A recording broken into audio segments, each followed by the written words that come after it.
Happy still in Mercury retrograde season. Hello, everybody. It's Nicole here. Hey everyone, this is Gabrielle Celeste. You are listening to another episode of the Spiritual Sisters podcast, and this one is very special. We have the one How and special only, is it? very special. When we started this podcast, I was like, I would love to have the Taylor Paige of Angels and Amethyst on as a guest. So Taylor, welcome to the podcast. Thank you so much for coming on. Thank you for having me. I'm excited to be here with you guys. Okay, so I have a lot of questions, and Nicole's like, oh, you're leading, you're driving, I'm vibing, and I'm like, just wait, they're going to pop up. But we also have questions from what we call our spiritual Barbies and spiritual Kens. Cute. Yeah. And we're fangirls of your work, and we're Aw. so interested and just can't wait to get into all the things. But we have a set of questions that we ask our guests. How many questions, Gabs? Oh God, I know you're going to say that. Okay, so I forgot the main ones, but I know the main two. And Taylor, can you please share your big three with us? Of course. And I'm a Scorpio sun, Aries rising, Sagittarius moon. And basically, my sun, my moon, this isn't what you're asking, but my sun, my moon, my Mercury, my Venus, and my Lilith are all in the eighth house. So lots of eighth house action over here. Can you remind me what the eighth house is? Death, release, transformation, shadow, taxes, other people's money. I have stuff in that house too, don't I, Gabs? That sounds familiar. You do, and you both are Sagittarian moons. I've found a lot of Sagittarius moon women in the podcast space. It's really interesting. Yeah. I wonder what that's about. Our love for just our emotional satisfaction for wisdom, exploration, learning from other cultures, all of that. Get it. Yeah. And they usually Sag moons. And Taylor, you're an astrologer, so I would love your take on Sag moons. But aside from what you just shared, of course, but Sag moons, my understanding is that they have like very pronounced smiles. Like they're very, like the smile is like one of the physical traits that are associated with Sag moons. That is funny. I did not know that. I'm not like so big on the physical manifestation of the sign, so I find that really interesting, and I do think I have a big smile. Yeah, that's really funny. Yeah. Taylor, what is your human design makeup? Okay, this I'm a little less familiar with, but I'm a 2-5 projector. Oh, do you know what your authority is? I think it's like Emotional. Emotional. Okay. I'm a 2-5 emotional projector, and I know my husband's a projector too, which is good because we can just feel recharged in each other's energy. I remember like sometimes before I met my husband, I would date people, and when they would leave my house or something, I'd literally feel sick. Like my whole energy was just drained. And so it feels really peaceful to be with another projector, and we can just be non-energy types together. Yeah, that's cool. Oh, I looked at my husband's human design recently, and I thought that I had accidentally pulled up my own because we had almost the same exact chart down to everything. And I thought it was going to be different. So I was like, we're not that similar, but apparently we are the same person. That's amazing. Yeah. Everything I've ever heard about human design, when I get a reading or something, it all makes sense to me and it all resonates. I just don't personally know very much about it. I'm more in the astrology side of things. Yeah. Nicole, the other questions? You have at it.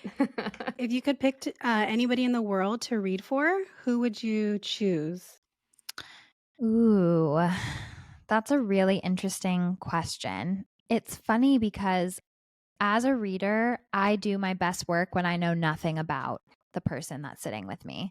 So it's kind of a hard question because there's people in my life that I can see so clearly what they need to hear, but they would probably be the least receptive person to what I said.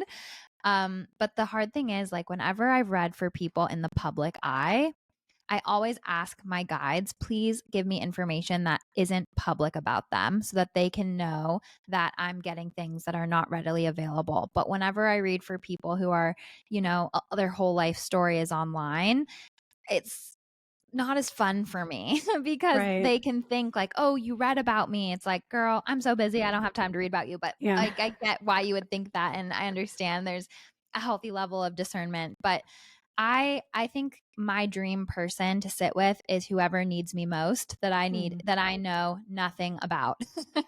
I love It's a that. hard one. It reminds me of Tyler Henry because I remember, especially in the beginning, he wasn't very aware of the celebrities. Like he just wasn't super into Mhm. Hollywood. So he would show up and oftentimes he didn't know who he was reading for. But then as time went on Yeah. and when he had the season on Netflix, he knew more people when he would show up because, he was more in it. And so at that point, it almost probably got a little bit harder for him too because he's like, oh, I do Yeah. know something about this person. Whereas before he's like, I don't know who you are. Exactly. And like Mhm. these days, everybody has a podcast, everybody has everything about their life out there. And it's like, no, I'm not. And I don't even have the time to consume information about everybody's life, but it just Right. makes it a little less special saying details that they've spoken about somewhere, someplace on the interweb, even if I'm not aware of it. So I think people, my dream client is whoever needs me most. Okay. And what are some of your favorite podcasts right now that you're listening to? Well, shameless plug, I just started my own, Mhm. which is called Magic Hour with Taylor Paige. So I've been really consumed with that. As you know, it takes a lot of work to get a baby podcast born and into the world. So Mhm. that has been my main place for inspiring conversations. But I really love Dr. Michael Lennox's podcast. He's one of like the few podcasts that I have time to listen to. I love the way he does dream interpretation. I think his podcast is Ooh. called Conscious Embodiment. I was also on a guest. I was a guest of a podcast called the Mother Days podcast, and I just love them. Sarah and Teresa, the hosts. They're just so beautiful, and I love listening to their podcast too. Love that. Okay. And what was the last question? Oh, that's right. If you could go to any concert of any artist, living or no longer living, who would it be? Hmm. I don't know why the first thing that popped into my head was Bach. Wow. I love that. Yeah, whenever I listen to Bach, I just feel transported and very moody and witchy and all the organ. And I don't know. I think that would be pretty epic. Love it. See, Yeah. I love this question because the answers we get are always so all over the place. And it's like one of my favorite questions. Has nothing to do with anything we talk about, but it's just a fun question with like lots of varied answers. For Yeah. sure. Thank you for Yeah. playing our game. Okay, Gabs, take it away. I love that game. Okay, Taylor, would you be so kind as to share a little bit about how you got into this work and just what Angels and Amethyst has evolved into? Because I've been witness to your work and I will share how, I came to know of you and all the things, but I'm just so um admiring of just what you've built and what you've created and you Mhm. just really living in your authenticity. And you're an expander for me in that way.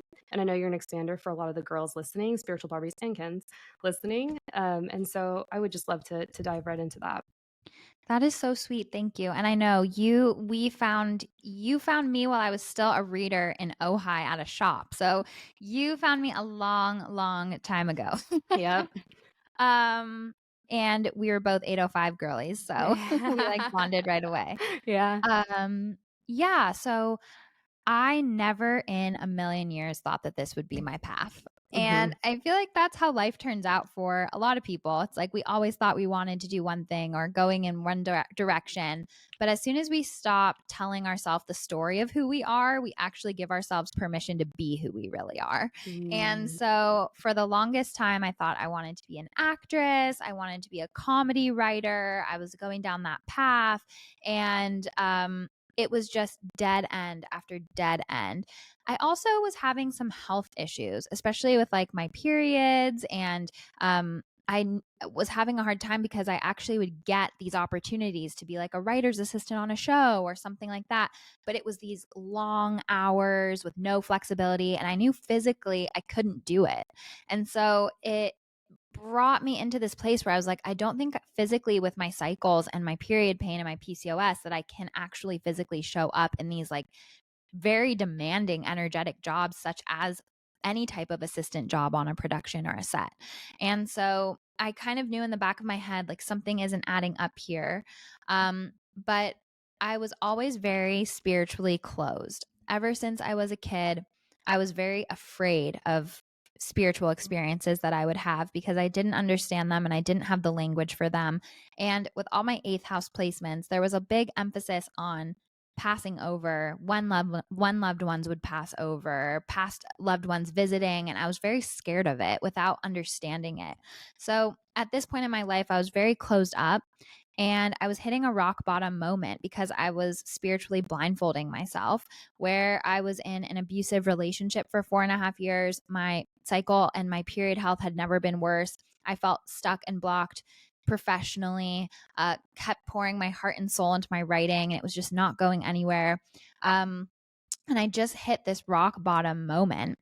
And I really had, and a part of this rock bottom moment also was feeling tormented in that space between sleep and awake. I was feeling spirits in my house. It was just the same as when I was a little kid, and I was so scared. And so finally, I just hit this moment where it got so dark and so rock bottom that I had no choice but to make a change, which I think applies to a lot of people living through these Plutonian times. I feel like Pluto has this energy of how bad does it have to get before you make a change. And so I hit this moment and I was like, I have to make a change. I have to take the spiritual blindfold off. And I started reconnecting with my angels and my guides. And I realized by blocking it all out, I was blocking my guides and my intuition and the heartbeat of my GPS system that I need, and it led me nowhere. So I got this download that was like, I was a waitress living in Studio City, living in a studio. And I got the download like, sell your couch, turn that little area into a reading area, put on Facebook. This was like in 2016 or 2017. Put on Facebook that you are doing free angel readings and practice on as many people as you can. And so I did exactly that. I was like, you know what? I'm going to follow this call. And something about it felt so freaking scary, but also so exciting. But of course, there's a witch wound element of healing to this too, because even saying out loud, I can do readings, I can connect. That was the scariest thing in the world, not to mention the ego coming into it. That's like, what will people think of you? What if you're not right? What if nothing comes through? So there's like so much that happens when you commit to this path that comes up for healing and shedding and examination. And I went through all of it. And so finally, I just started practicing, and I call it my internship year. And I just practiced for 1 year for free on anybody who would ask for one. I was really lucky to be surrounded by amazing friends and community. At the restaurant I worked at, like, everyone was spiritual, and on their days off, they'd come to get a reading from me. On our 30-minute breaks, I'd be doing everyone's birth charts. My friends in the comedy world would send all of their actor friends to me. And just before I knew it, I was doing so many freaking readings that year. And I just got stronger and stronger and more confident and more confident. Then the second year after that, I charged like $30 for like a 40-minute reading. And I was like, okay, like, wow. And I'll never forget the first time I bought myself dinner with that money. I did a reading for $30, and then I went to Cafe Gratitude. I got like a salad there or something. And it was just the best feeling in the world. And it was something that I, for most of my adult life, had not experienced, that feeling of just being in flow for the first time that I could really remember. And so it kind of just, I put the mission statement out there. I said, angels, I want to connect with as many people as possible. And I want to be a voice for you. I want to be a voice for love. And I want to help people connect with their highest timeline. I am not attached to what that looks like. Use me as you will. And I kind of just let go. And from there, all of these synchronistic experiences happened. A lot of word of mouth. For the first like 3 years of my practice, I was all word of mouth. And then my friend Jessica Gill, who's on the Expanded podcast, kind of gave me my like big break, if you will, because I read for her years ago. Like, before I got onto Expanded podcast with her, I read for her and Lacey years ago. And then I read for her sister, and then I read for her mom, and they could kind of trust me in the space. And then finally I got on that podcast, and that was kind of where my name got spread out to more people, and it's only grown so much from there. So I'm so grateful for that. Can I say how jealous I am of that? Because I love the expanded podcast. I know. I love should have them. mentioned it in my list of podcasts. I love them too. And I think Jessica and Lacey are both Earth Angels. Totally. How many readings do you think you did that first year when you were doing all free readings? Like if you had a guess, or did you keep track of how many you had done? Oh, I'm trying to think back to that far. There wasn't like a number, but definitely in the hundreds. Wow. Yeah, like definitely. And it got to the point where I was doing only 2 days at the restaurant, and the rest was like readings. Well, this was in the second year, actually, not the first. The first was all for free, but it got to a place where it got so busy that I was like just about to scale back and leave the restaurant, and then COVID hit. Yeah. Oh, yeah. What was or I guess, so in the beginning when you started, what was maybe the like max number of readings you could do in a day physically, because it is really draining, versus how many is your max now that you're more seasoned and established? That's such a good question. So in the beginning, you're just so excited and you're like, I want to connect with as many people as possible. Let's do this. Mm-hmm. And I remember my days at the freaking crystal shop in Ojai. I would be the reader for farmers market days. So I think that was Sundays. It was at a place called Dharma and Dog in Ojai, and I'm originally from Ojai. And so I was a reader at 2 different crystal shops, but the Ojai one was like so busy. And I would do like 10, 15 readings in my sessions there. They were like mini ones, but it was so much energy. And at the end, I would be a shell of a person. Like my parents and my brother and I would go out to like dinner after my shift or whatever, and I just like couldn't even talk. I just was like a shell. I gave everything away.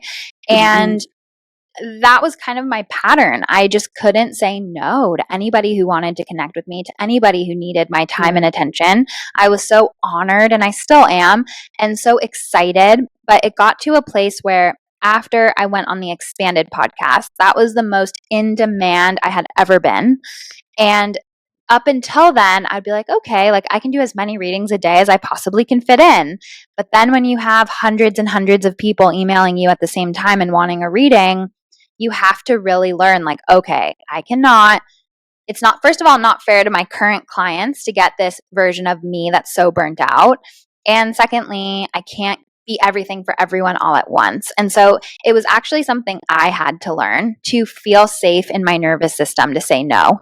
And I think with my background as like getting no's all the time for acting, for writing, it was like, oh my gosh, look at all these yeses. Like, it didn't feel safe in my body to sit with not yet because of my path of so much rejection leading up to it.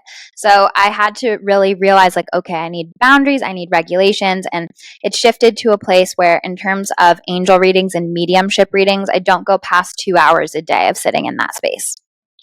Do you feel like just establishing that stamina, because my sense is, and please correct me if I'm wrong, like within that first year, even 2, like you really built up that stamina, but like learning to say no and having those structures in place have allowed you to really be in your feminine? Because I feel like people really like enjoy being in your energy, and like you had to establish boundaries.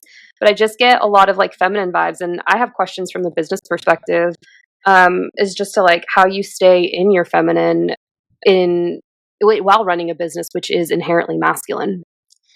Yeah, I think this was also something I really had to learn, because I think going back to human design, I'm what's called like a energy projector, which is like a different kind of projector, I guess, that like has a little bit more energy. And my husband and I are both that type. So I forget, some reader told me that, which made a lot of sense, because as a Aries rising, like Mars is the ruler of my birth chart, and I do have like so much fire, and I get so lit up about being of service and what excites me. And like, I'm not the type of person that is in my flow not acting on what inspires me. So I think there is just an element of a lot of fire in my chart that helps propel me. That's part of my authentic expression. That being said, So I believe that chronic illness is an invitation to heal the divine feminine.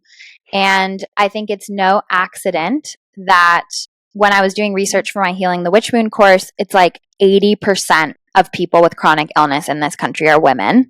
And that's because women are trying to fit themselves into literally everything designed around the masculine hormone cycle, everything. And so the work day, it's like 9 to 5. That's the male hormone cycle where they wake up with all their testosterone and all their hormones in the morning, go work, and then when their hormones are fading, they come home and they're done. Whereas we are on a monthly cycle, not a 24-hour cycle, and we need different things at different times of the month. And sometimes we're more productive at night, and sometimes we're more productive, in short bursts. And that was something that my period problems, PCOS, and I've never been diagnosed with endo, but I wouldn't be surprised if I had that too. That forced me to keep balance. When I am on my period, I do not work. I take that whole week off. And I've been really lucky and fortunate to be able to design my life that way. And I've had to design my life that way. Mm-hmm. I have to work my booty off for 3 weeks so I can rest in that one. And that PCOS connection never let me get out of balance because I physically can't show up. So it's gotten so much better. I mean, I've done so much to heal my body, and that's like its whole other thing. But my reproductive health kept me in my feminine flow, and I can feel that moment where it's like that feeling I was describing of feeling like a shell after I used to do like 10 to 15. When I am in that space energetically, it's like, whoop, no more.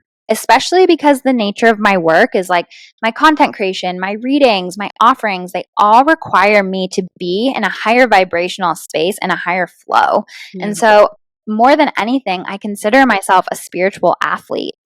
Athletes take care of themselves in a very meticulous and intentional way. And I do the same exact thing for my spiritual offerings.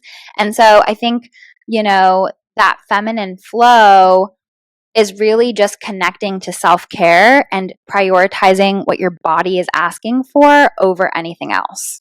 I love that because that's actually my second sign. I have really contemplated scheduling my readings and just me working for my business around my period because I've had such really challenging periods that I've openly discussed with the both of you and I've talked about on the podcast. And that is such a smart way to go about it so that you really can lean into the feminine. And thank you for being my second sign. Yeah, of course. And, it takes a while. And also people will be like, you don't work for a whole week. Like there will be judgment. There will be people with their own opinions, but you just have to stick true to what your body is asking for and learn to tap back into our natural rhythms in a society that is so masculine oriented. Yeah. I do find it challenging though, just like you spoke to with like being in the first couple of years of the business where that maybe, I don't know if it's necessarily like, maybe this is just me, but like an option, just as you are building something, because it is in its infancy, but that's just like also leaning into trust that everything is going to be okay. You will be divinely supported. So thank you for saying that. Exactly. And, the questions that you have in the beginning of making a change, it's like, I see this in my sessions all the time. It's like people know the change that they need to make and they know the first step, but then questions come up in your mind like, well, what about this, when really that's like a senior level homework assignment. So I feel like just take the steps that are right in front of you and then the solution, you'll be more in a place to get the solutions. Does that make sense? Like you'll be in a more open container for the way forward to come through. But if you don't take that first step to the change you need, you'll always be in this place of treading water and not knowing. Yeah. Nichole, do you have a question? No, I didn't have a question. I just had like a statement that I never realized that like I felt like the light bulb went on when you were talking about the male workday of like 9 to 5. And that being their natural cycle, like a daily cycle, but we have more monthly. And I was like, oh, that totally makes sense. And how there's times where I have all this energy and I can show up and I can show up on social media. And then there's times where I can't show up for social media. I can barely show up to work. I'm just so drained. And I've wanted to get more into cycle, like syncing and cycle tracking. I just haven't. And I feel as though this is something that I need to really look into to see if there is that correlation of, okay, I have all this energy for these few days, and then it kind of goes away, and then I'm left with not a whole lot. So yeah, I felt that was like an aha moment. Yeah. So I want to pivot, and we have some questions from the fan base. And I wanted to know how because you recently started offering mediumship readings, right? Entirely? Not mediumship on its own yet, but blended in with angel readings. I love it. Yeah, I've had one of them, and I always just get so much value out of our sessions together. I think I've had 3 or 4 with you at this time, not including Earth Angel Club, which everyone out there, you definitely have to attend at least one of them because they're magical and it's such a beautiful, safe container. So, highly recommend. I like to do them around my birthday for Cancer season. Our birthday. Nichole and I actually have the same birthday. No way. Yeah, we're That's exactly amazing. 9 years apart. Wow. Yeah. And thank you so much for that endorsement, by the way. Yeah, of course. No, I'm a big fan of your work. And we wanted to know, how do you, while in a session, differentiate your voice from those who have passed? I have another question before that though.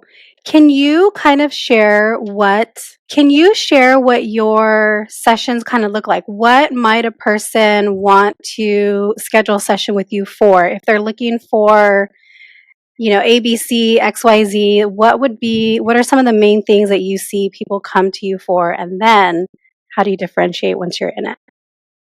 Yeah, so I have a lot of different reading type of offerings. So I offer just purely angel readings, which are really good if you are in a moment where you need guidance, clarity, healing. My sessions are less predictive. I believe we create the future in the present moment, and I think it's most helpful to give you the steps that will help you align or see what to look for in the present moment. And working with angels, they're a very gentle type of guide that speak very symbolically, and they're just here. They're just a pure force of unconditional love, and they're usually reflecting back the messages that you know deep down in your heart.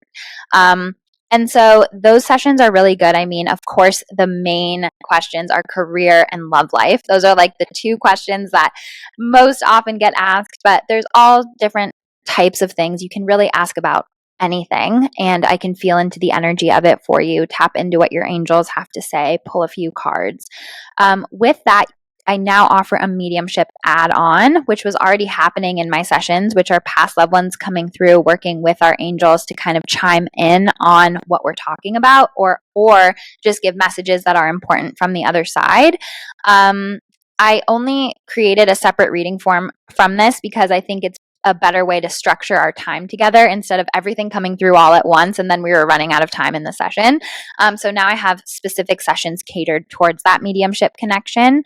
And then I also do birth chart readings, which is really less about predictive stuff and less about what you're currently navigating. Different types of astrologers do birth charts like that. For me, I'm more about self-discovery in the birth chart. So looking at the tests, the lessons, what you're here to experience, what your gifts are, what I see around areas of life you want to focus on, like career or money or love, like what I see in the chart around that. And so if you don't have a bunch of questions about what you're currently navigating, but more want to look into the essence of your highest authentic self and what you came here to learn, that's the best type of reading. And then I also have a hybrid angel reading birth chart reading, which only helps me to understand the full picture as I go into the angel reading session. It just gives another layer to the guidance. So yeah, those are the offerings. And in terms of the what's that word? Differentiation? Mm-hmm. The differentiation between angel readings and mediumship. Angels show up here. You kind of are at like the top of your crown chakra when you're connecting with angels.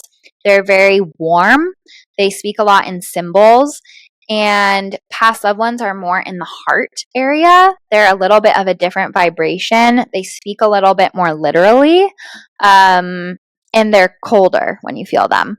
And so just because I've been an angelic intuitive for so long, it's not hard for me to feel the difference. I can feel past loved ones kind of stepping in a different way. Like angels are this sort of like almost a misty feeling that like is all encompassing, whereas past loved ones like show me stepping in to like get my attention.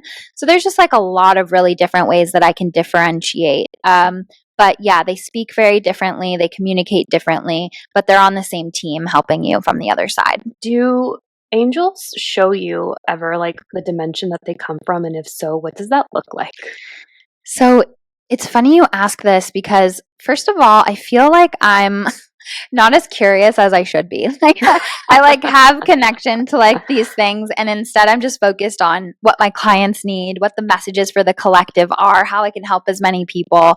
But there was one time I was in my parents' old house and I was sitting on my chair and I was just like, angels, can you show me like where you come from?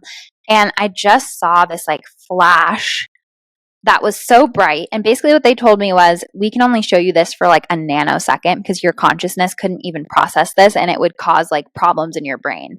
So I saw a very brief flash of what looked like a black hole, but made of the brightest light I've ever seen. It was like an inverted black hole. And it was so bright, but it also had this like force that was like a vacuum, like sucking in energy, and it was like pure light. It was like so intense. I saw it for a nanosecond. I was like, okay, well, I'm done with that. I'm not going to ask about this anymore. Like, I'm not meant to know that right now. Yeah. Have you ever lost your faith in your ability to read? And if so, how did you recover? This is such a good question. And I think there's a couple things I want to say about this. The first is, when we are out of the container of a reading, it's very easy to lose the faith. When we are out of the container of connection with our angels and guides and our mind comes in, it's so easy for that inner villain voice to be like, are you really connected? Will you really get the messages? Are you sure you're not making this up? There's no way to lose your faith when you're in the container, because when you're in the container with your angels and guides and you're in that space, it's undeniable. So it's what the mind will tell you outside that, of course, every reader goes through a rite of passage of that voice never goes away, but our relationship to it changes and how much we believe it changes. And so that's the first thing I want to say. The second thing is, the biggest thing I see in my readings and also personally that disconnects us from our trust in ourselves, which, by the way, my definition of intuition is the sum of the times we've trusted ourselves. And my definition for mediumship is the sum of the times we've trusted spirit. And when it comes to losing trust in ourselves, it's love life readings. And I'll tell you why. Because attraction is like a physical form that feels like intuition, but it's not. And attraction can speak over what our intuition knows to be true. We brush past red flags. We don't look at things the same. We look for evidence of what we want it to be. And so I've found, like in my readings and stuff, people will be like, I moved across the country for this guy that I felt so intuitively sure was my person. And now I just can't trust my intuition anymore because he wasn't my person. And every time it's like, that wasn't your intuition. That was your attraction. That was your longing for companionship. That was your other shadow work kind of blended in there, but that wasn't your intuition. And so me personally, the times I've questioned my intuition is when I was so attached to outcomes that I couldn't actually see the truth of the message right in front of me because I was only looking for evidence of what I wanted to be true. And I think that's the biggest way that love life shakes us, because sometimes we don't want to see what's right in front of us. Did you experience that when you were dating as a spiritual girly, like before you are now, before you were married? Yeah. I I always say that if you have to ask the cards every single day, he's not the one. If you have to ask the cards every single day, he's not the one. My husband was the very first person I dated that I did not do a reading for once because I already knew. It was like a full body knowing. He never had me questioning what I was to him, how he felt about me, what our next steps were. And so when I was dating as a spiritual girly, I did all the freaking things spiritual girlies do, which is pull cards for each one. And when each single time was like, he's not it, I would be like, that just means he's not it right now. But we can both grow and transform together. And then new versions of self could be it. And I would just twist the messages and try to make it fit and everything like that. And so, yeah, I think love life as a form of divination is one of the hardest because we're so attached to outcomes, because we want something to happen so badly, and because our attraction, our physical attraction, can disguise itself as intuition. And I heard a psychic, Deb Bowen, she was saying that it's akin to a doctor operating on themselves. You know, they wouldn't do that, or operating on a family member. Like, none of us readers like to read for friends and family. You know, we like to read for people we know nothing about and have no attachment to outcome for them so that we can be the most accurate. And so I think love life reading is so difficult because it's like doing surgery on ourselves. It's just not meant to be. Yeah. So don't pull cards on anybody you meet, Gabby. If you have to pull the cards, they're not it. I'm going to remind you of that. Or if you feel that urge coming up to pull the cards, before you go to the cards, sit with that and be like, where do I feel unsafe in my nervous system with this not knowing or this in between? And where's my need for control coming up in this moment? And how am I putting my need for control onto my spiritual practice, which that need of control is like the exact opposite frequency of getting accurate information. Totally. And the way that that shows up for me, it's like, so triple water over here, and my Chiron's in the 5th in Leo, so inner child is my core wound, right? And it's all related to like safety and like rejection and all the things. And it's been so interesting to see that come up. And it's coming up in like love life, right? Because I'm in that season and portal of like meeting someone. But like as I get closer to that, I like feel my shit coming up. I'm like, oh my God. And it's so fascinating. Like the healing and the shedding that happens right before you go into that next transition, before you step into that new identity. And just like kind of wade through the feelings of grief associated with that too. I think that brings up a really good point, that a lot of the stuff that comes up in our dating life, it's like we focus so much on what the other person thinks, if they like us, what they're doing. And I think it would be even more helpful to turn the practice around on you. Like, what is this bringing up in me? How can I show up as my highest self? What do you want me to know about this situation? And bringing it back to a reflective place instead of giving the power away to what the other person thinks, what the other person's going to do, how the other person feels about you. And that's another thing I see with like love life readings in general. It's like, well, do they miss me? How do they feel about me? What are they doing now? Like those types of questions which come from this wounded energy. And I think the most productive use of angelic connection in that space is, how can I heal? Why is this pattern continually coming up for me? What do you want me to know about this situation, etc.? How can I use my voice, whatever? But your Chiron in the 5th is also going to be so triggered by dating, because the 5th house is dating and romance. And so that makes perfect sense. Oh yeah, I hate it. I don't like it. And like my Cancer sun conjunct the 4th, the IC, and my Venus, my Cancer sun, they're pretty much Cazimi conjunct the IC in the 4th. So like major hermit energy, right? With my Chiron in the 5th, I'm like, oh, this is like, can we just like skip to marriage and like, so I don't have to go through the whole dating process? And I'm like, is this a Cancer thing? Is this a Gab thing? I don't know. It's probably a little bit of all the above. Yeah. Nichole, do you have a question before I pivot to the next? You're doing great, sweetie. Okay. So you are highly in demand and you run a very beautiful and successful business. How do you protect yourself as a reader, especially doing so many readings and having done so many readings?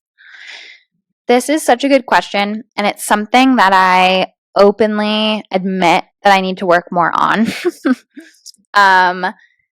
So I think something I'm learning about is that the people who find me authentically are who are meant to be my clients. The people who hear me speak, the people who resonate with me, I'm the reader for them.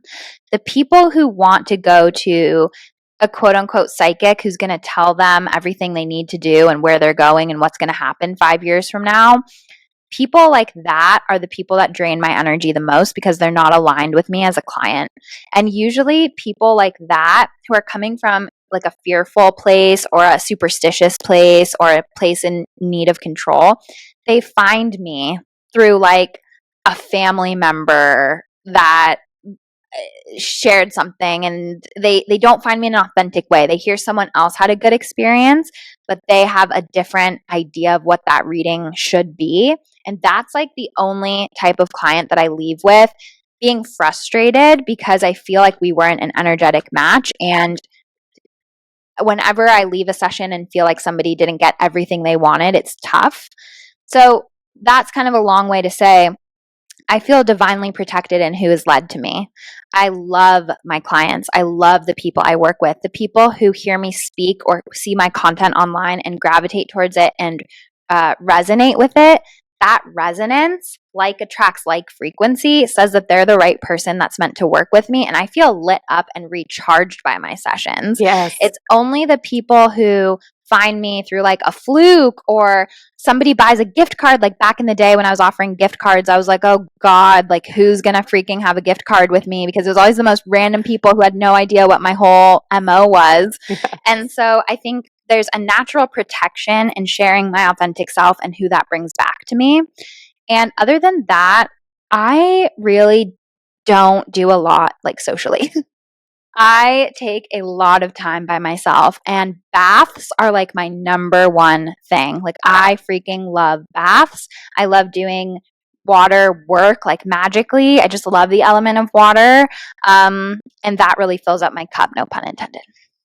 I love that you say you're like, I don't do much socially. I feel like that's the 2-5 energy because I know 2-5s need a lot of downtime. But I also just wanted to say, like, I can totally relate to that where you're just like, it's almost kind of the people that didn't maybe even really want the session because they didn't really understand what you have to offer and how there's almost like a level of resistance because, at least for me, my experience, it's like they haven't been they're maybe not ready like to hear what is coming through. But to that point, I actually wanted to say, and I didn't share this at the beginning, about how we connected.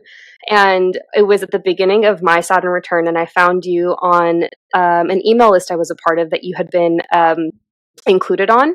And I looked up your page and I was like, oh really? My gosh. Uh-huh. Oh, I actually didn't know that. Oh, no. Okay. So also we're going to go into the story time, guys. So I was in it. Like I was not in a good place. 12th house Saturn return, Aquarius, right? 18 degrees. And it was like through 2020 and all the things. And long story short, fall guy for $multi-million investigation. But now looking back, it's like, oh, like this needed to happen so I could do this because I never would have left, right? And so I found your name mentioned for, it was, you were a reader at Lacey Phillips' baby shower, I think it was. Yeah. Yes. And it was captured in the newsletter. And then I looked at your website, and your website spoke to the fact that you were from both Ojai and Los Angeles at the time. I think you were working in both shops. I was, like, yeah. And I was like, I have to book with her, right? I was just drawn to your energy and drawn to like the work that you were doing. And I didn't know, like I had never heard of at that time angel readings, because I mean, those that connect with angels very easily are highly clairsentient. And I know you've said that about yourself. Yeah. And I booked, and I just wanted to say thank you for holding space for me in that way, because I remember just like being in my dark night of the soul. It was bad. Like it was, I think honestly, if I were to just reflect back on that energy, I probably was depressed just because of like what I was going on. I think that's the closest I had been to it at the time. And you told me things that in a very graceful and loving and compassionate way that maybe I didn't like to hear, but I needed to hear it at the time. And I remember going back a year later, and you're like, it was really cool for me to see you unlock that box within yourself, because I had done so much healing work at the time that was really like the catalyst for me to like really step into this. And at that time when I saw you for the second reading, it was when you gave me it was like the permission slip to start my astrology business, because at that point I was like, I don't know if I'm going to do this or not. It's like, maybe, like, yeah, this has been predicted by other readers and this is a line. But I had literally been told 2 months before that from another one of my psychics that I still go to. Like I still really, sometimes we can't be 100% true as readers or accurate as readers. It's just a thing. But maybe, there are those that are 100% accurate. But she had shared with me, she was like, there's like this feeling that you might, and she basically said like I wasn't ready entirely yet or knew enough for astrology to like really get started and get going. But then you were like, you know enough, it's time, just go. And it was like, that was just like, okay, like I'm okay. I know enough. I'm going to do this. And since then, it just really hasn't stopped. And I still go to you for my Yay. annual reading. So thank you for that. And I do really think that you hold the space for it in such a compassionate way. So, oh, that's so sweet. Thank you. And yeah, it's so crazy to think back on that time. It's like 3 lifetimes ago, you know? oh my gosh, so much has happened, right? Mhm. You're still doing a great job, sweetie. Mhm. You had mentioned in the beginning that you were very kind of closed off spiritually, and I might be confusing your story with somebody else's, so I apologize if that's the case. Was your mom, though, very spiritual and very spiritually open? Yes. Okay, Yes. that's what I thought. So even though she Yeah. was, you were still kind of like, we're not going to do this? Yeah, Okay. even though she was spiritually open, she's a Pisces sun and moon in the 12th house, and she was an astrologer herself. So I grew up speaking the language of astrology. We would speak about, you know, your thoughts create your life and these like topics that people weren't really commonly discussing in the 90s. And even you saying that you've never heard of angel readings before, neither have I before I started doing them. I just knew that I was working with angels. It's not like I had a mentor or a guide or an inspiration. I just genuinely knew I was talking to angels and I had to go with it. And to be honest, when I started posting about angel readings, I've never saw anybody even talking about it. Like that was, you know, back in 2016 or something, like nobody was talking about angel readings, and angel numbers weren't even that popular back then. Like that's a more recent explosion. And I think part of the reason that my business has, you know, grown so much and my online presence has grown so much is just the consciousness around angels has grown, and I was already in place doing this work. But yeah, so my mom was very spiritual, and I would talk to her and say like, Mom, before you birthed me into this world, like when I was 3, I was like, I floated around you and I knew I wanted you to be my mom. And we would talk about things like that. But I never had the language, especially as a young girl, to understand feeling spirits around me. I just did not know what that feeling was. I couldn't articulate it. I just knew it really scared me. And so I would just say like, I'm having nightmares, I'm scared, but I didn't know how to articulate it. I would run into their bedroom and try to like get in bed with them and, you know, cry that I was scared, and I'd never sleep with the lights off, and I'd blast the Jim Dale Harry Potter tapes at night. So my mom was spiritually open, but if I can't express what's going on with me, there was just a little bit of a disconnect there. And they thought that I was just, you know, scared of the dark, scared of night terrors. And even back then, my mom being spiritually open, that was before social media, and there wasn't that connection that there is now. So some people, you know, would just go online and be like, my daughter's having this happen. And then someone would say, well, try this or try this protection spell or try that. But in those days, it was just like, oh, she's just scared of the dark or whatever. Yeah. Do you go ahead? I was going to say our mentor has spoken about in the past, shout out Queen Mother Nikki Novo, that she had one of her first, it wasn't her first, but one of the readings that really drew her in was an angel reading where I think someone left like an angel reading card on her windshield or something to that effect. And she grew up in a Catholic family. So she was like, oh, okay, angels. Like, angels are good. This is fine. And that was one of the ways that she was able to really like be okay with getting the reading and like trust in the work, because it's like, well, angels aren't bad. Angels are great. Angels are amazing. And that was part of like the catalyst for her. I think angels are such a great entry point to this work because they're pure unconditional love. And yes, there's certain things you can't go down the rabbit hole with angels. Like they have their own brand of how they speak, their style, the messages they want to give. And sometimes people are like, angels, tell me exactly XYZ. And they're like, no, because it's part of your life path to get this information yourself. And we're not going to rob you of the whole reason you came into a physical body by telling you before you're ready to hear it. So sometimes, you know, there can be messages that, like you were saying, are tough love or things you weren't ready to hear at the time, but then upon reflection, you understand later or whatever it is. But I think angels are a great entry point because of some people's religious traumas or different backgrounds or fear of this work. Angels are just the universal symbol for pure, unconditional love, and that's completely what they are. Yeah, I really appreciate how you come into it from a position of like you are here to be a servant, a humble servant, and that I think I'm getting so much out of this as a reader and just in general, because I think sometimes it's easy to operate from a place of ego, and I'm definitely like doing that dance with it as I probably go through another ego death fairly soon. But you spoke to being around your mom's energy before you incarnated. Are you familiar with any of your past lives? Yeah, it's funny you ask this. So before I went down this path, like early 2016 or maybe even 2015, I can't remember.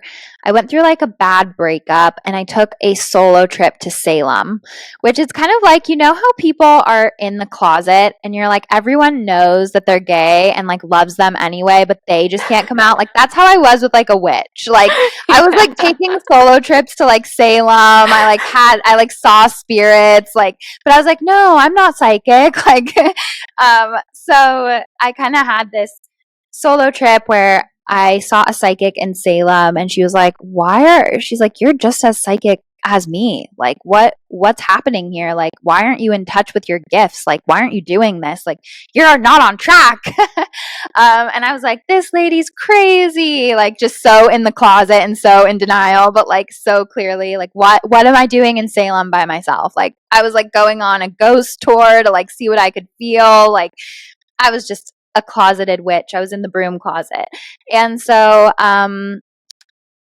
I remember at that time just being like really in denial about that. Like, oh, is this really my path? Like, am I supposed to be doing that? And I forget exactly what your question was. I got distracted. Oh, your past lives, but also which. Oh yeah, she told me that. Yeah, I was saying thank you. So she actually in the reading was giving me some information about my past lives, and some of them I had actually already seen myself. So one of them, I was a not very nice Viking man, not very nice at all. And I had like flashbacks to that life. And I feel it's funny because I am a little bit Scandinavian, like in my 23andMe or whatever. I have a little bit of that like Viking ancestry. But I have had flashes of that. I also had a really crazy experience with a guy that I dated where we had a really crazy connection and we met in college and he like never forgot my face and 10 years later found me and we like kind of had this crazy connection and he and I went to this ancient Egypt museum. It was like when the King Tut exhibit was like down by USC or whatever. We went to that and I was like having these crazy sensations at that time. And that's when I was just opening up spiritually and starting Angels and Amethyst. And I was feeling like the energies of these kids in the museum, like around us. And I was like feeling deja vu looking at certain things in the exhibit. And I was just kind of all over the place. And I remember after that, I was like in meditation and I was talking to my angels because I was like on this path at that point. And I was like, I'm so confused. Like, were those our future kids? Like, why was I feeling kids' energy? And my angels were like, do you really want to know this information? Because it's very deep. And I was like, yes. And so they brought me back into a past life memory where those were our kids at that time period. And they had both died of some fever going around. And I was like standing over there, like cradle, crying in the memory. And we were in this like clay kind of room and there were like it was only firelight flickering and it was like this deep emotional thing and he was there with me and it was our kids dead. Wow, sorry, trigger warning. That was very graphic. And I remember like coming out of that and for weeks I was not okay. I felt like a mother who had lost her kids. And I had to constantly remind myself, no, my name's Taylor. I'm here. It's 2020 or it's 2016 or whatever year it was. It's 2017. Like I had to constantly remind myself who I was, where I was, my story. And that's why a side note, I think past lifetime is a medicine that doesn't need to be taken if you don't need to rewire something or learn something specific. I think we're meant to be in this incarnation for a specific reason at this time. And yes, if you have some irrational fear or something that doesn't make any sense in this lifetime, like past lifetime is a really powerful medicine, but there can also be some very, very traumatic things that can come up from past lifetime stuff that if you don't need to open that can of worms, I wouldn't recommend it. Right. For me in this lifetime, I think if I didn't, and this is more just a comment, if I didn't know my past lifetimes and like why I'm here and what, my part of my mission, I probably would have navigated away from this work. But now thinking of what those mean to me and really like what we're moving towards in the next couple of years, and that's actually one of my questions, like what your thoughts are about the 2025 astrology and onwards. And your take on it as an astrologer. But for me, I think I needed to know that for sure, just to like feel better about the work that I'm doing. And that's probably in relation to a witch wound as well. But before we get, sorry, go ahead. I was just going to say, I think sometimes there are details of past life that do need to be known in this lifetime. Like there is a powerful medicine there. I'm not saying avoid it entirely.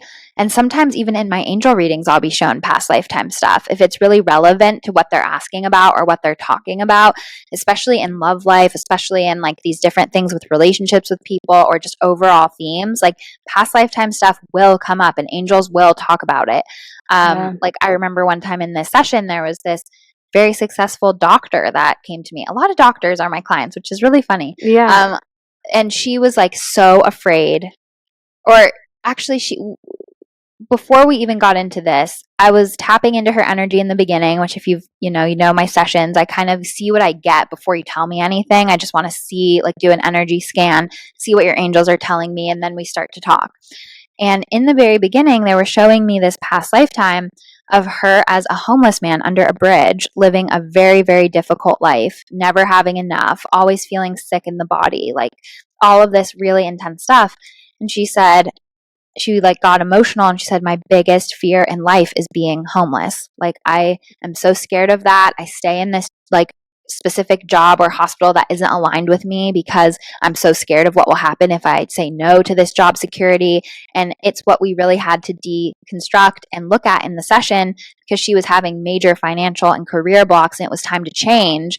And she was avoiding it so much because of that deep fear of being uprooted and not being financially secure. And it was like running everything in this life. So I think there are things like that once you know it, it can click into place something that before felt so powerful and like spooky and superstitious, and it can give you a reason for it.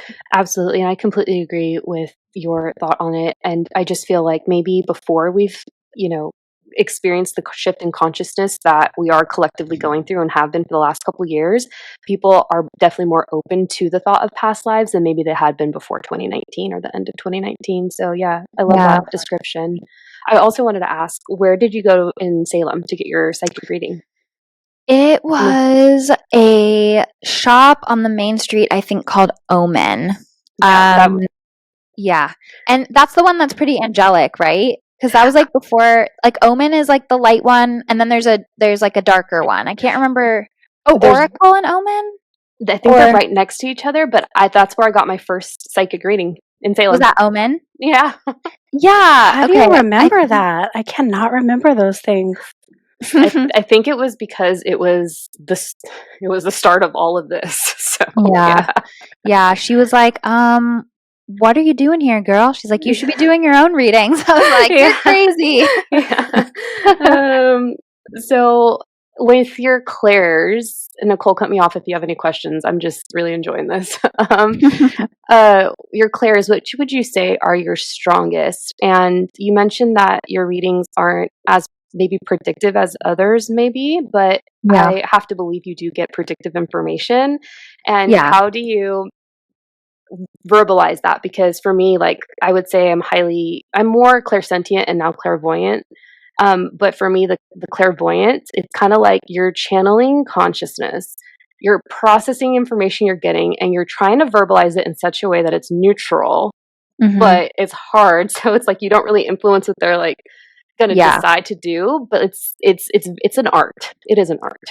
It's an art. And so, I do get future information, and the way, so it's hard because so the subconscious health of your sitter is like the most important thing. Yeah. And I don't want to program their subconscious with something that they will make a self-fulfilling prophecy, which is why I focus. So when I get future information, which I do, it's just not the focus of my session, because I think when it's the focus of your session, it attracts the types of clients that I don't resonate with.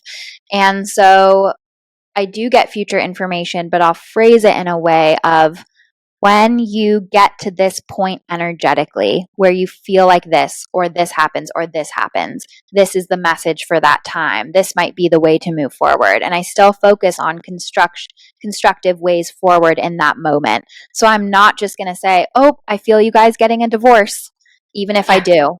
I would say, okay, I actually feel like if it gets to the place where he refuses to work on himself, he refuses to go to therapy with you, he refuses to talk things out, and you feel like you're drowning in the relationship, if it gets to that place energetically, then this is what I need you to know about this time and your highest path forward. So I frame it in a way that gives them the choice, that doesn't take away their free will, and that empowers them on how to move forward if and when that time comes. And I've definitely seen people who don't take what their angels have said. And then I see them like a year later and they're like, oh my gosh, this happened, that happened. And so it's never meant to be like fear mongering, but the future messages that come up, I always say take with a grain of salt. And I try to paint the picture for how they'll recognize when the time has come to take that next step or that next action step that their angels talk about. Yeah. Oh, and in terms of my clairs, I started off with just clairsentience and claircognizance. Those were the very first two that came. So deep feelings. Like, feeling for me is at a maximum level. Like, I will be on a call with someone in Australia and I'll be like, oh my God, like, what happened to your wisdom tooth? And they'll be like, oh, I just got it pulled, or like whatever. I'm like, I can feel things in people's bodies so intensely, and I just feel really, really intensely. So that's 100%. And then claircognizance was just a flash of knowing. And so that was kind of, I always say that claircognizance is like the most advanced clair, because you have to trust yourself so freaking much to believe it, because there's nothing else to lean on. And the other clairs kind of feed the claircognizance and the clairsentience. So with just your feeling and your knowing, you have to trust yourself so much. But as you continue to go, as I'm sure you guys know, I have all the clairs now. Like, after sitting with so many sessions, sitting with spirit, sitting with angels, they're all open at this point. And especially once you transition to mediumship, it's so beautiful to see the way that they take you on a sensory journey of all your clairs to get the evidence about them. It's so fun to just make that link with a person in spirit and let them take you through all your different clairs, through all the evidence and all of the feelings. And it's such a fun experience. Isn't being claircognizant so hard? I feel like I think it's my strongest clair, and I'm always like, I don't know, like, I don't know why I think this, I don't know why I said this, I don't know why I feel this, it just is, and I have no evidence to back it up, and I don't always trust it, or why it's coming to me, and it's just, I feel like it's my least favorite. It's just the most advanced, because there's nothing else to lean on. Like, sometimes if I see a house, but I also know they're going to move, I'm like, okay, I know they're going to move, and I see a house, so I can trust that. But if I just know they're going to move, it makes it way more scary to just say, like, oh, I feel you guys are going to move, or whatever, So all the clairs like feed each other, and I do believe we all have the potential for all of them, but our natural ways that we move through the world determine which clairs are going to come up first. And I'm just like such a sensitive, empathetic person. So clairsentience, I mean, I cry at everything. So clairsentience was just very on the surface for me. I have 2 more questions, Nichole. Am I still doing great? You're still doing great, sweetie, but we gotta wrap it up. I'm sure Taylor has things to do, and I have one question, so come on. Okay. Where's your North Node? How often do you read for yourself? Do you get readings? That's 3 questions. Oh my God. And then 2025 Astro, and that's what I got. What are your thoughts on all of the things? Okay. My North Node is at 29 degrees of Capricorn in my 10th house. Wow. Yeah. That's So a significant number, right? That's a 29? significant number. yeah, it's the anaretic degree of mastery. So I'm just here for all of the business building goals and my Neptune is like right next to it. So that spiritual connection is a really important part of it too. I very rarely get readings. I am part of a mediumship circle where we develop every other week and sit in the power together and give each other messages. And so sometimes things will come through that way. But I know what I need to know. And I feel very in tune with my own angels and guides and where to go next. And at this point, I just know what a full body yes feels like and what a full body no feels like. And I can pretty much make almost every decision from there. What were the other questions? 2025 Astro. Yeah. What are your So, thoughts on that? It's funny you ask me this because I've been thinking about this. 2025 is so interesting because 2023 and 2024 energetically have a lot of overlap and like similar things with Pluto going back and forth out of Capricorn and Aquarius and like retracing those same degrees. And next year, as you know, like every planet is like going into a new sign and it's going to, so the message that I get around this, because the way I work with like astrology usually is tuning intuitively into what the transits make me feel. And what I feel about everything moving in 2025 is that we're being pushed this year out of our comfort zone. And in a major way, things are going to feel stale to us. The way that we have been going about things, the way we have been doing things, it's going to start to feel stale and no longer align with us. And the message that I get is that we didn't come here to be comfortable. When we get to a place where things start to feel stale and repetitive and like our light is being dimmed, and we know deep down that we need to make a change, but it feels so scary. That's like what we came here to literally do and lean into, was to constantly change and evolve. And I think this year is setting the foundation for big change next year. And something I was just talking about in my mediumship circle was that as you grow and evolve, your guides change and grow and evolve with you. And you can start to work with new spiritual guides. And I almost feel like the planets are a visual representation of that for next year's energy in terms of a changing of the guard, a new consciousness, a new way of moving through. And it's like the planets are mirroring that back to us. And I feel like a lot of people are going to start even towards the end or middle of this year, or even now in eclipse season, lay the seeds to work with new guides for 2025, and everything is going to start to feel so energetically different. And you'll see the way that 2023 and 2024 was so much about cord cutting, release, ending old chapters, like big release in the heart and the throat, I see collectively, so that 2025 you have an authentic foundation for all the change that's going to come, and it doesn't totally uproot you if you didn't listen to the call because you did the early foundation work in 2023, 2024. If you don't do that work in 2023, 2024, 2025 might feel chaotic AF. It might feel like everything is just turning on its head and you don't know what's happening. But if you're tuned in energetically, which I'm assuming the spiritual Barbies and Kens are, if you're here, then I think you have the life raft to navigate this. And I always say, spiritual consciousness doesn't absolve us of the human experience, but it gives us a life raft to navigate it with more grace.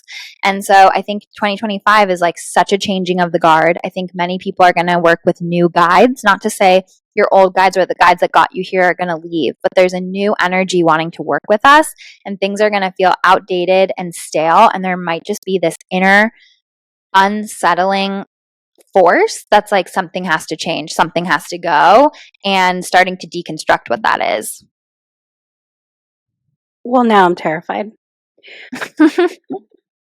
No, it's a good thing. Like we're so scared of change, but change is actually a good thing. I mean, it's necessary and it's okay. Last question I had, how would you suggest people could start to connect with their angels or even just angels in general? Are there certain books that you would recommend or just anything? Like what would be your recommendation if someone was interested in getting connected to theirs? Yeah. So, I mean, of course, I have my Be Your Own Angelic Intuitive workshop, which is all about angelic connection, how to work with cards, how to create a deeper spiritual practice and create a language with your angels and develop your intuition. But when it comes to angels, they're a very gentle force and they're all about honoring your free will. And so it's very important when working with angels to invite them in out loud because they will not interfere if you don't ask them. So inviting them in, asking them for a sign, and starting to build that language with them. And so many people ask for a sign, but then don't know what the sign means. Or they ask for a sign, you're a sign like me. Yes. I don't know. Exactly. So ask them for a sign. And so ask them for a sign and assign meanings to the sign. Like when I see hummingbirds, it means yes about whatever I'm thinking about. When I see the angel number 911 or whatever, it means no, stop, reconsider, whatever that is. And creating a language with them so that you can better understand. And I mean, this could be a whole podcast on itself, but like I said, when I started with my angel connection, there was not much out there about it. Like I really just taught myself. And it's so interesting to me because like I would talk about how angels need free will and to invite them in and how gentle they are. And now on the internet, you just see so many people saying the exact same thing. And it's so cool to see how all of our experience of angelic energy like matches up 100%. And so I think that free will component is super, super important. I love that assigning the meanings to the numbers because I think sometimes, like even me personally, I forget that where I'll ask for a sign if I should be whatever. And I guess that's kind of assigning the meaning, but I love the almost taking it a little bit like a step further of this means yes, this means no, versus just asking for the sign because it's like, okay, thanks for the sign. Now what? Exactly. It's like, okay, you're there, but yeah, what does that mean? Right. Okay. Gabs, Taylor, are you feeling drained? Do you want Gabs to do it? You do it. You do it. Do it, Gabs. So we are going to pull from the Goddesses, Gods, and Guardians deck. This is my go-to for readings. And we're just going to shuffle. While she's doing that, Taylor, do you have a certain card deck that you gravitate towards more for maybe readings with sitters or readings for yourself? Or if someone's coming to you maybe with a particular question, like a certain theme, like are there better cards that you use if it's a career question or a love question? I use the same deck that I have used for like 16 years. Oh, wow. Which is The Wisdom of the Hidden Realms by Colette Baron Reid. That is the deck that I use for everything. And I'm a little different when I work with cards because for me, it's not really about the cards themselves. It's about what I feel and experience as I'm pulling the cards. And the cards are more of a validation for what's coming through. So, yeah. I would love to see a card deck. Selfishly. You would love from to you. see? Yeah. Oh, I want you to make one. I will one day. I will. I mean, it's funny you say that because I've had artists even reaching out to me like, if you ever make a deck, like I would love to do the art for it and stuff like that. So it's been on the peripheral for sure. Yeah. Well, I got a flyer and it was Brigitte, you are a healer. And my immediate thought was be your own healer. Oh. And that card in that deck also represents spiritual gateways and openings of that. And I think that's so fitting because we are quite literally in the Aries Libra eclipse portal. And it's the first sign. Aries is the first sign of the zodiac. So I think that's really potent. And also, she's a redhead, is Brigitte on there. And fun fact, Aries have they tend to have red hair. Physically. Oh, that's right. We did talk about Isn't that last this like time. her time of year that she's associated with as well? Like, isn't she associated with spring and stuff? Yeah, you know what? Yeah, I feel like I've heard that before. I'm not 100 on that. Someone fact check me, but I think so. That's so cool. Yeah, she flew right out. So, like Ostara and the time of year that we're in, like she feels. I think she's connected to that. That's so beautiful. Taylor, thank you so much. Thank you so much for having me. So much. So people can find you on. It's the Magic Hour, right? Is that what it's called? So yes, my podcast is called Magic Hour with Taylor Paige. It's on Spotify, it's on Apple Podcasts, and it's on YouTube. And then just to find me, angelsandamethyst.com. My Instagram is angels_and_amethyst, which also has a link to the podcast page. I will never DM you. I'm the only verified person with that name. I am, on a wait list, so I'll never ask you for money or say I have a message for you. No legit reader will ever do that, which I'm sure most people know at this point because these scammers have been around for way too long. Forever. I also do have 3 different 3-part workshop series. I have the Be Your Own Angelic Intuitive workshop series. I have the Healing the Witch Wound, which if you feel any resistance to your gifts, to your magic, to sharing your spiritual truth, to being your most empowered self, I can't recommend that one enough. Like if you want to do the intuitive workshop, but you feel all this shadow or resistance or fear around it, I would recommend starting with the Healing the Witch Wound.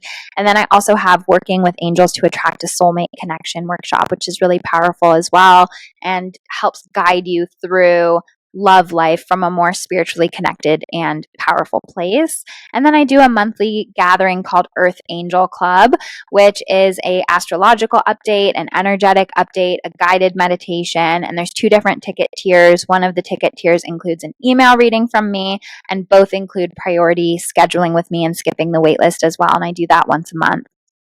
Love it. Lots of ways to connect for sure. Yes. Thank you, Taylor. Thank you for so having me. much. And good luck with your podcast. It's a lot of work that they don't tell us about, right? I'm very lucky to have my producer on the show with me, Claire. She's amazing. Oh, good. Yeah. Okay. All right, everyone. Check her out, and we'll see you guys later. Bye. Bye. Bye.